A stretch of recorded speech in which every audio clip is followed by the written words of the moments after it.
ಮಹಾತ್ಮ ಗಾಂಧಿ ರಾಷ್ಟ್ರೀಯ ಗ್ರಾಮೀಣ ಉದ್ಯೋಗ ಖಾತರಿ ಯೋಜನೆ ಅನ್ನು ಹಂತ ಹಂತವಾಗಿ ದುರ್ಬಲಗೊಳಿಸುವ ಪ್ರಯತ್ನಗಳ ಕುರಿತು ಇಂದು ರಾಯಚೂರಿನಲ್ಲಿ ಹಿರಿಯ ನಾಯಕರೊಂದಿಗೆ ಪತ್ರಿಕಾಗೋಷ್ಠಿ ನಡೆಸಿದೆ.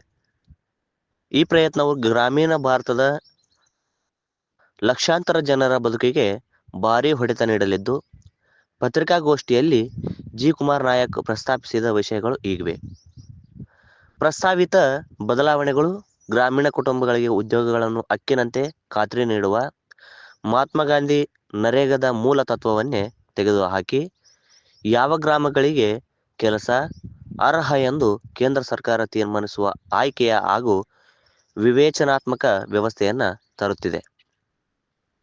ಯಾವುದೇ ಸರ್ಕಾರಕ್ಕೆ ನೀತಿಗಳನ್ನು ರೂಪಿಸುವ ಅಧಿಕಾರ ಇದ್ದರೂ ಈ ದುರಾಲೋಚಿತ ಬಲಪಂಥೀಯ ಸುಧಾರಣೆಗಳು ಬಡವರ ಮೂಲಭೂತ ಜೀವನೋಪಾಯ ಹಕ್ಕುಗಳನ್ನು ಕಸಿದುಕೊಳ್ಳುತ್ತಿವೆ.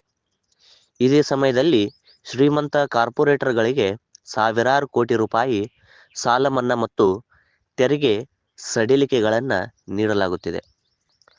ಹಣಕಾಸು ಆಯೋಗದಿಂದ ಯಾವುದೇ ಸಮಾಲೋಚನೆ ಇಲ್ಲದೆ ಮತ್ತು ಹೆಚ್ಚುವರಿ ಹಣಕಾಸು ಹಂಚಿಕೆಗಳನ್ನು ಖಚಿತಪಡಿಸದೆ ಈ ಯೋಜನೆಯ ಆರ್ಥಿಕ ಭಾರವನ್ನು ರಾಜ್ಯಗಳ ಮೇಲೆ ತಳ್ಳಲಾಗುತ್ತಿದೆ. ಇದರಿಂದ ಈಗಾಗಲೇ ಸಂಕಷ್ಟದಲ್ಲಿರುವ ರಾಜ್ಯಗಳ ಹಣಕಾಸು ಸ್ಥಿತಿ ಇನ್ನಷ್ಟು ದುರ್ಬಲವಾಗಲಿದೆ. ವರ್ಷಪೂರ್ತಿ ಉದ್ಯೋಗದ ಖಾತರಿಯನ್ನು ನೀಡುತ್ತಿದ್ದ ಮಹಾತ್ಮ ಗಾಂಧಿ ನರೇಗಾ ಅನ್ನು ಕೇಂದ್ರ ನಿಯಂತ್ರಣದ ಸೀಮಿತ ಯೋಜನೆ ಆಧಾರಿತ ಮಾದರಿಯಿಂದ ಬದಲಾಯಿಸಲಾಗುತ್ತಿದೆ. ಇದು ದುರ್ಬಲ ಕಾರ್ಮಿಕರನ್ನು ಬಲವಂತದ ಕಾರ್ಮಿಕ ಸ್ಥಿತಿಯಂತೆ ಕಾಣುವ ಅಪಾಯಕಾರಿ ಪರಿಸ್ಥಿತಿಗಳಿಗೆ ಹಿಂದಿಕ್ಕಿ ತಳ್ಳುವ ಭೀತಿ ಉಂಟು ಮಾಡುತ್ತಿದೆ. ಈ ಕ್ರಮವು ಭಾರತೀಯ ಸಂವಿಧಾನದ ಆತ್ಮದ ಮೇಲಿನ ನೇರ ದಾಳಿ. ಸಂವಿಧಾನವು ಕೊನೆಯ ವ್ಯಕ್ತಿಗೂ ಗೌರವ ಮತ್ತು ಜೀವನೋಪಾಯವನ್ನು ಖಾತ್ರಿ ನೀಡುತ್ತದೆ.